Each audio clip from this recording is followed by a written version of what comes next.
Have you heard the strange tales of the Whistler?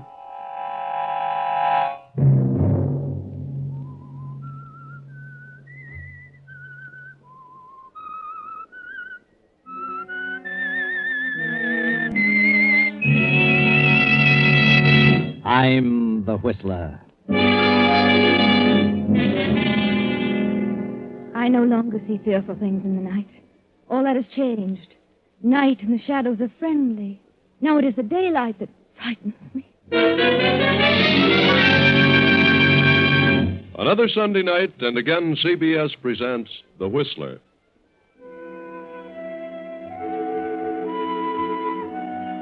I, the Whistler, know many things, for I walk by night. I know many strange tales, many secrets hidden in the hearts of men and women who have stepped into the shadows.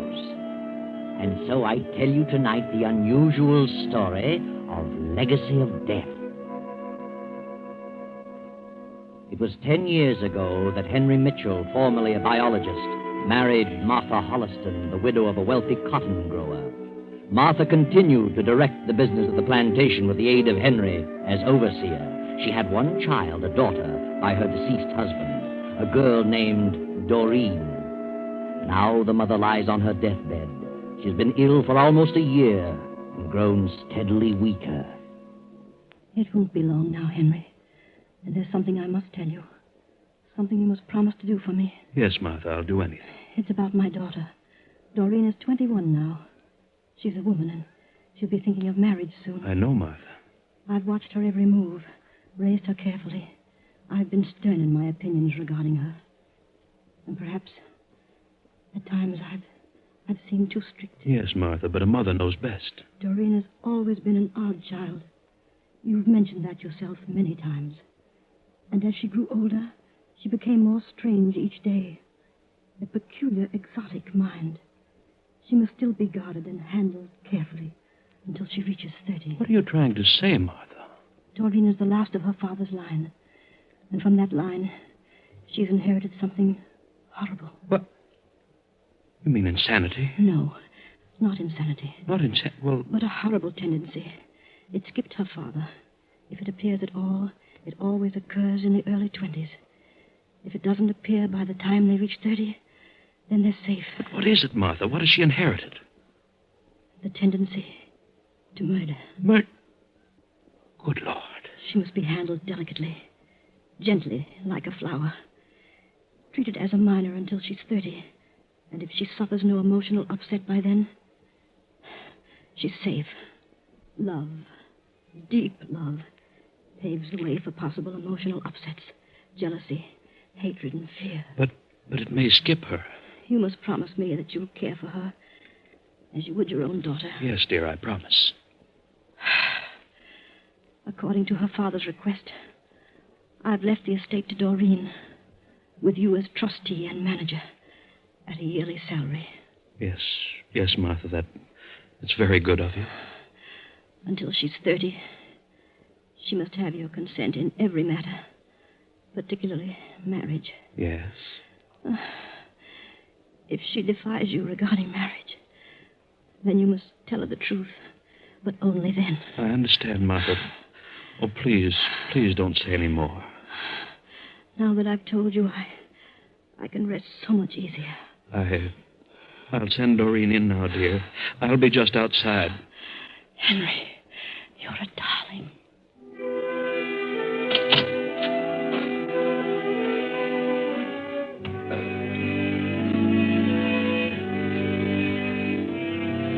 Doreen stepped into the room, knelt at her mother's bedside, and a few minutes later, Martha was gone.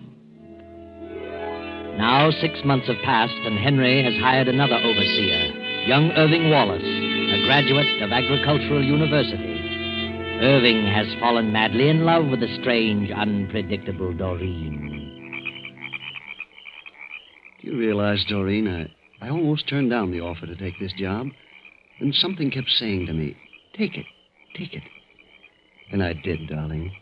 I don't know why at the time, but now I know. The night. I love the night. And the river and the moon. What? Daytime and the sun unnerves me. I'm never at ease, never able to think clearly.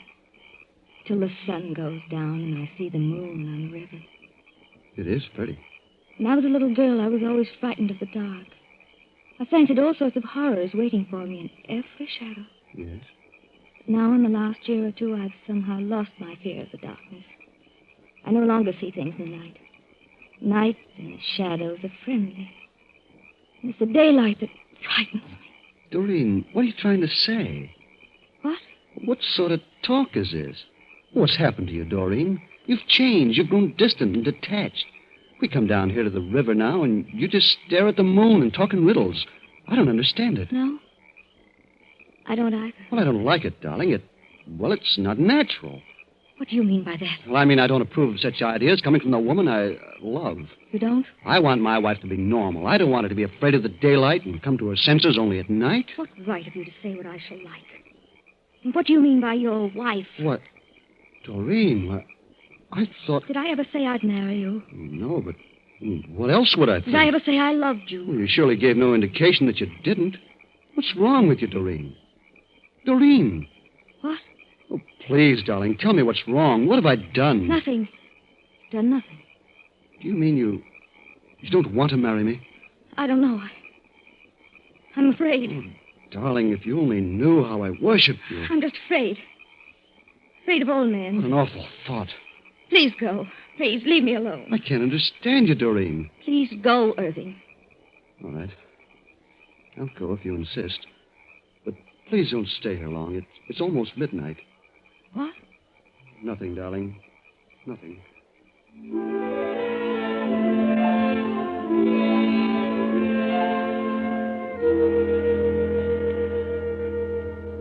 I saw the light in the library, Mr. Mitchell, and I wanted to talk to you.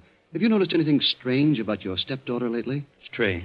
I mean about her behavior, her actions. Not particularly. Well, I just left her down on the riverbank, and she's talking a lot of nonsense. Nonsense? And what were you doing down at the riverbank at this time of night? I may as well tell you. I'm in love with Doreen. I want to marry her. Marry? Yes.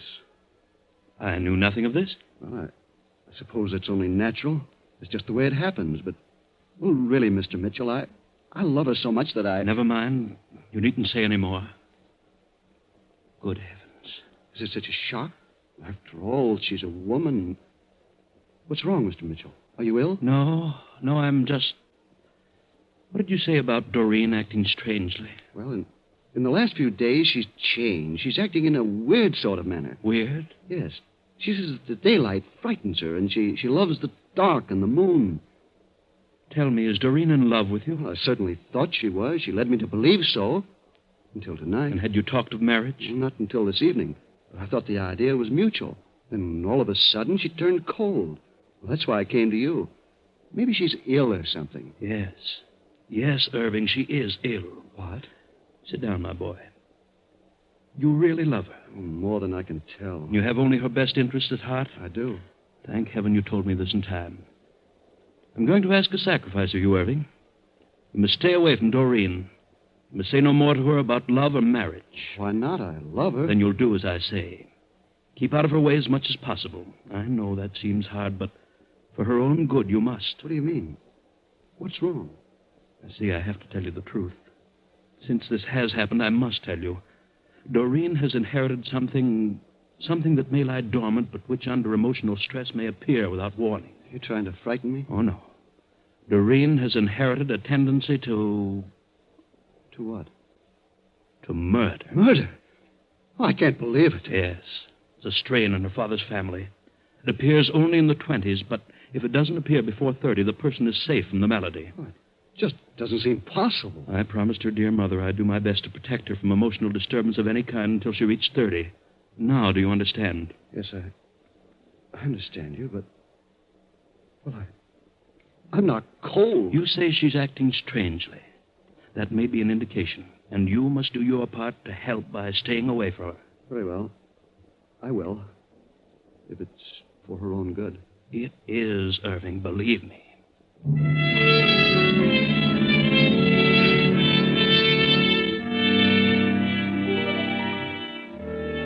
Irving keeps his word, and difficult as it is, he avoids Doreen. Then a few weeks later, Henry Mitchell's handsome young brother, his only living relative, Clyde Mitchell, a wealthy Hollywood writer whom Henry hasn't seen in years, drops in unexpectedly. Well, Clyde, you've been doing very well in Hollywood, haven't you? Yes, indeed. Hollywood's been good to me. I've made a fortune. And I've handled my money in a better fashion than most of them. Every dollar I get is turned over to a manager, and he invests it for me. I couldn't write my name to a check for $500 if I wanted to. Good. I'm glad to hear you finally got some sense. Why did you give up your biological research? Oh, I haven't entirely given it up. I still dabble in agricultural biology. You seem to be doing all right, Henry. This is a nice plantation, nice home. I'm sorry I didn't get to meet your wife. She had a daughter, didn't she? Yes, she's here. Doreen. Strange girl, most unusual. No children of your own, Henry? None. You and I are the last of our line. We're the only living ones of the family. It's up to you to carry on the name, Clyde. Yes. Well, I suppose I'll get around to that sooner or later. I'm engaged. Expect to be married this summer. Maybe before. Hollywood girl? She lives in Hollywood, but she came from Boston. One of the Harrington girls. Oh, I'm sorry. I didn't know anyone was here. Oh, come in, Doreen. Come in. This is my brother, Clyde. Clyde? I'm glad to know you, Clyde. Doreen. What a charming name. Clyde is a movie writer. Been quite successful in Hollywood. Oh, now, don't tie me down to pictures, Henry. I've written a few novels, too. Yes, I know. You wrote Moon in the River. Guilty? I was terribly impressed by it. It was out of this world. I have a fan. Are you staying for a while? Oh, a few days. I like it here. Do you? I'm glad. Well, I'll leave you alone now. I know you want to talk. Good night. Nice girl. I said she's a nice girl. Oh, yes, she's gorgeous. I've never seen such red hair, such strange eyes. Why, they're hypnotic. Red hair and green eyes. What did you say? I didn't say anything, Clyde.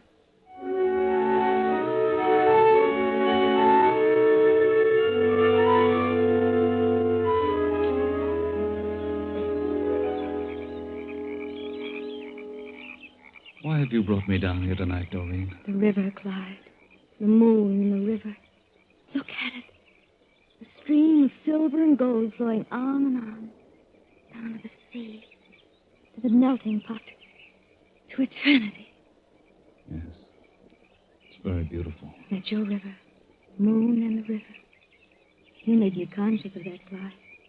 It breathes and lives. That's why I've come to love the night and hold no fear of the dark. You mean you're at ease in the dark? Tonight I'm soothed and the moon thrills me. The moon and the river. And they mean the same to you. The same? They must. Or you could never have written as you did. You and I are the same, Clyde. We say alike. Look at me, Clyde. Yes? Why don't you say it? I know what you're thinking. Say it. Doreen, You love me. No, don't turn away. Look in my eyes and say it. I love you. I love you, Doreen. And I love you, darling. Oh, Clyde, dear. If you only knew what it's meant to me, your coming here 2 weeks ago.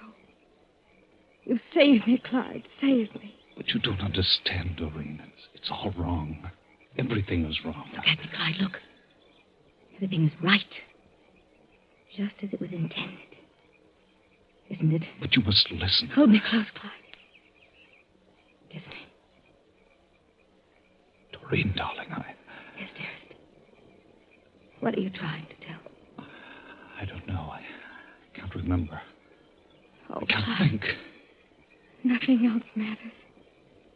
Nothing is real but our love. And the moon and the river.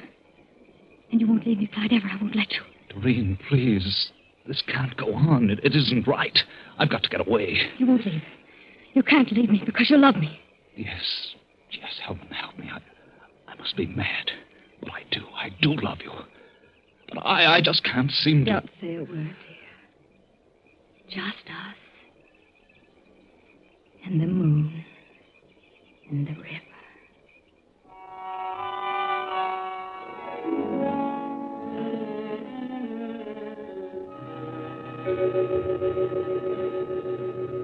Oh, Clyde.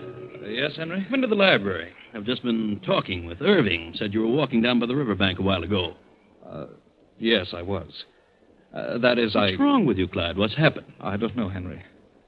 I'm leaving in the morning. Leaving? I must. I've got to get back to Hollywood. I'm getting married, you know. Next summer, you said? Did I? Well, I've decided to get married as soon as possible. Clyde, I know where you've been. You've been with Doreen. Irving told me. Yes, I was with Doreen. I don't know what's happened to me since I've been here. But I do know I mustn't stay another day. I'm leaving in the morning. Have you fallen in love with Doreen? I don't know, Henry. I don't know what's wrong. Is she in love with you? Is that it? Yes, she is. I tried to fight it off, but... Well, it's just I lost all sense of logic. Doreen is a strange creature, Clyde. I'm certainly aware of that. It seems to... I'm powerless to keep away from her. I mustn't stay longer. I'm leaving the first thing in the morning. I'm sorry to see you go, Clyde. I'd hoped you'd stay longer, but perhaps under the circumstances it's best. I only wish I were free to go with you. You can come along if you want. No, I can't leave, Clyde. Because of Doreen? Is that what you're trying to say? Yes, Clyde. I can't leave her alone for a single moment. What's wrong with her? There's something odd about her, and you know what it is. Does she know you're leaving? No, I tried to tell her. I see. And I'd better tell her? Yes. Good night, Henry. Clyde climbs the stairs and goes to his room. Henry stands in the door of the library, lost in thought. A few moments pass, and Doreen comes into the hallway from outside and starts for the stairs. Doreen? Yes? Come in. What is it? I've just learned that you've become infatuated with my brother. Infatuated? And before it becomes more serious, I want to warn you that it'll be a mistake for you to fall in love. What do you mean? Why shouldn't I fall in love? Well, don't you think it'd be better to learn more about a man before you allow your emotions to carry you off your feet? I don't understand you. Why should I wait? It'll be better if you do. Please believe me. What's the reason back of all this? Well, Doreen, I hate to tell you this. Why don't you say it? What is it? You're making a fool of yourself. I mean, Clyde is making a fool of you. That isn't what you were going to say. Yes, that's exactly what I was going to say. I know my brother better than you. He isn't serious about you. Why, he's never been serious about any woman. He never will be. He isn't the type. Believe me, he doesn't love you. I don't believe you. I know he loves me. I know. And I'm going to marry him. Marry him? Yes. You poor girl. I'm terribly sorry for you. Clyde was here a few minutes ago. I asked him about you, and he told me that he wasn't in love with you. You see, my dear, he's engaged to another woman. He's going back in the morning to be married. Married? If he had been serious, he'd have told you the truth. I'm sorry this had to happen to you. I've tried my best to keep you from falling in... What did you say? Go on, finish. I said that... Oh, please, Doreen, don't become upset. You tried to keep me from falling in love. That's what you were going to say. Doreen, you must... Why didn't you want me to fall in love? Why? No, Doreen, control yourself. Do you know what I'm thinking? Doreen. I despise you. I hate you. Oh, no, you don't understand. You don't want me to marry Clyde. You don't want me to marry anybody. And I know why. You're lying to me. You told him something to drive him away. I've told him nothing, and I'm not lying. I'll find out in just a moment. Wait, Doreen, wait. I didn't want to tell you, but I see now that I must. You see, my dear, you've inherited a complex, something that lies dormant and may be brought into action under emotional stress. Inherited a complex? Yes. A tendency to murder. Murder? And that's why I've tried to keep you from falling in love, from subjecting yourself to emotional stress. So that's what you told him. Another lie. Oh, no. So I've inherited a desire to kill. Does anyone else know that? Yes, I had to tell Irving. I see. Good night. Oh, I beg your pardon, Mr. Mitchell. Oh, no. Come in, Irving. Come in. I wanted to talk to you about... Hello, Doreen. I said, what's the matter with you, Doreen? Nothing. Nothing is the matter. You look as though you... Doreen, what is it? Are you ill? Yes, I am ill. Haven't you heard? Doreen! Good night, both of you. What's wrong with her? I've never seen her like this. Do you suppose... I had to tell her, Irving. I had to. Then it's happened. She snapped. I can tell. I don't know what to do now. I just talked to Clyde. I told him he had to leave at once. The sooner the better. And I told him why. Told him about Doreen. I begged them to go for her sake. He only laughed at me. Told me to tend to my own business. If Clyde tells her the truth, which he will, she's liable to snap completely. But what can we do? I know what to do. When Clyde tells her, she'll turn violently against him. He's got to leave on the first train in the morning, but tonight she may do something. I'll change rooms with Clyde after she talks to him. What can I do? Nothing, Irving. Just try to forget it. Oh, you can get me some coffee. I've got to stay awake tonight.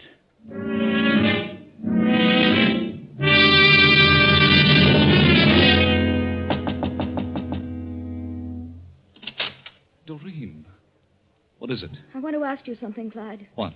Are you leaving in the morning? Well, yes, Doreen, I am. Why? I've some business to attend to. Why are you leaving me, Clyde? Why don't you take me with you? Take you? But I can't do that. Why didn't you tell me you were leaving? Well, it came up all of a sudden. Oh, did it? What did your brother tell you about me? Why, he didn't tell me anything. No? I love you, Clyde. But You can't leave without me. I can't take you with me, Doreen. It's impossible. Why is it? Because I'm going to be married. Married? Yes. I wanted to tell you, but... Married? I thought you loved me, Clyde. Oh, Doreen, I can't stay here any longer. I can't go on like this. Why didn't you tell me you loved someone else? Why? I don't know. I really don't know. Are you afraid of me? I'm leaving in the morning, Doreen. That's definite. Good night, Clyde. Doreen, Goodbye, darling.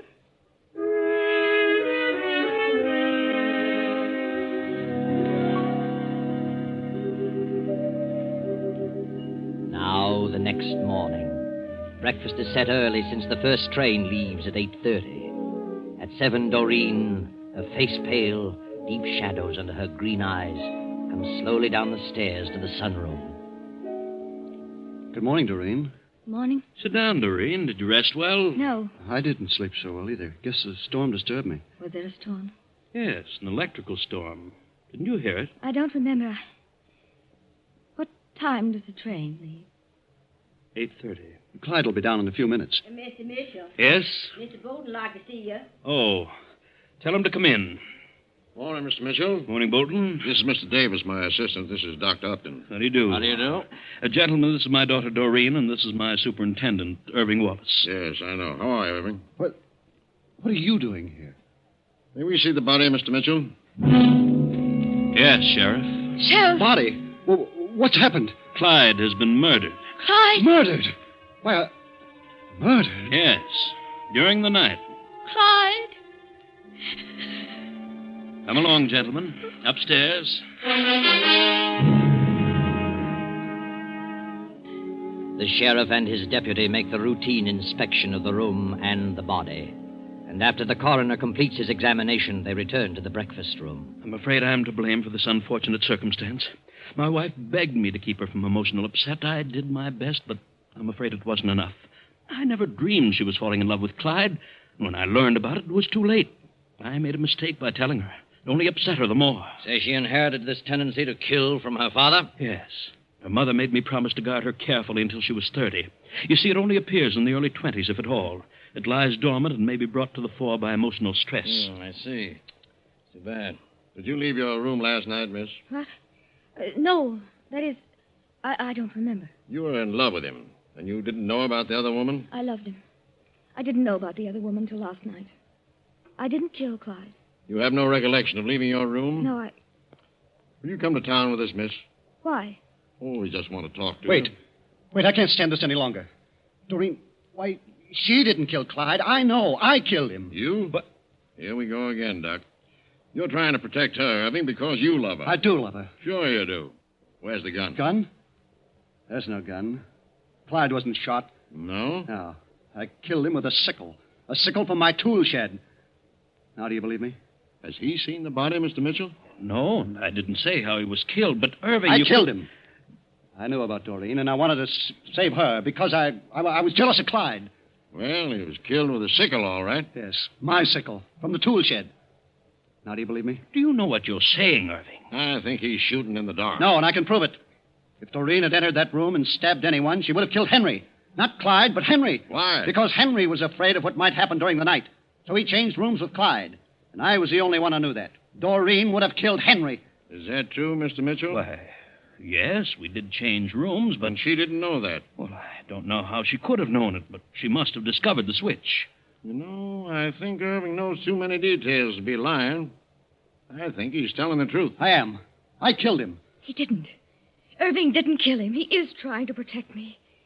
I remember something now. Remember what? If you killed him, Irving, what time was it? It was 4 a.m. Have you established the hour of death, Doctor? I have. Wait, I'll tell you.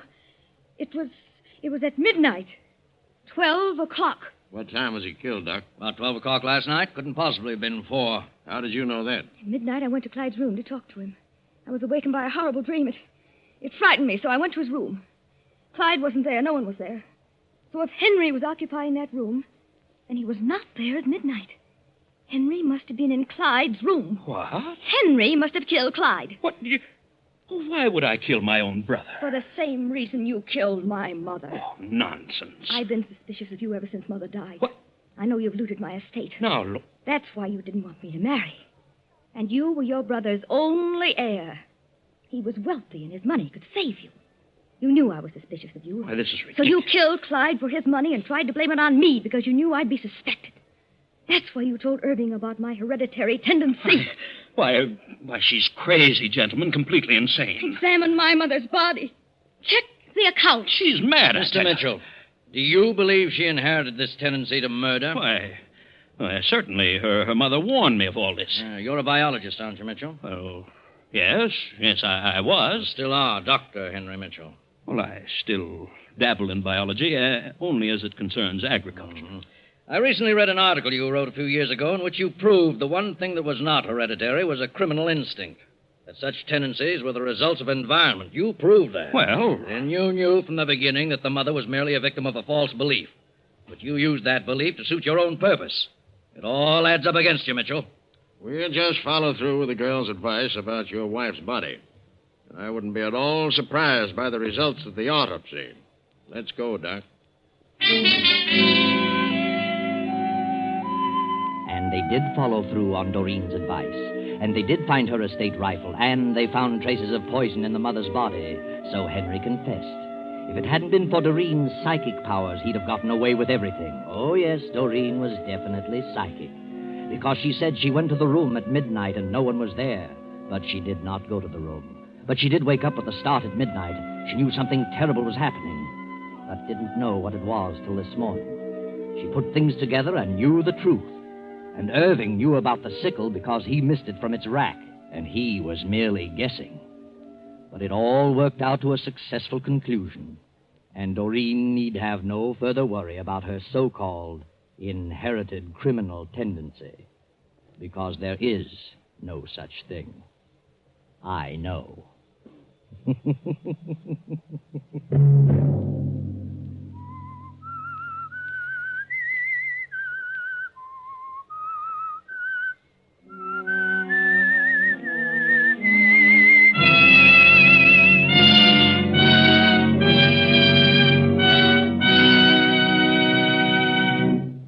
CBS has presented The Whistler.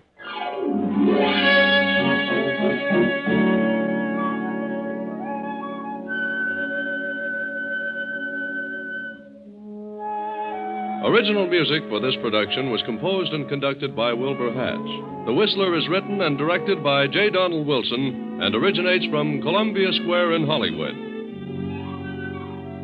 Next week, same time, I, the Whistler, will return to tell you another unusual story. Good night.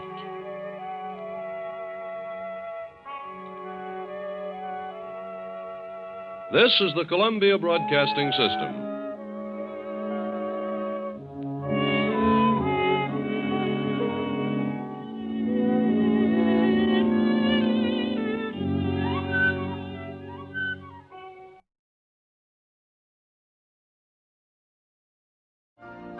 You've been listening to the OTR Gold Network. Find more classic radio at otrgold.com.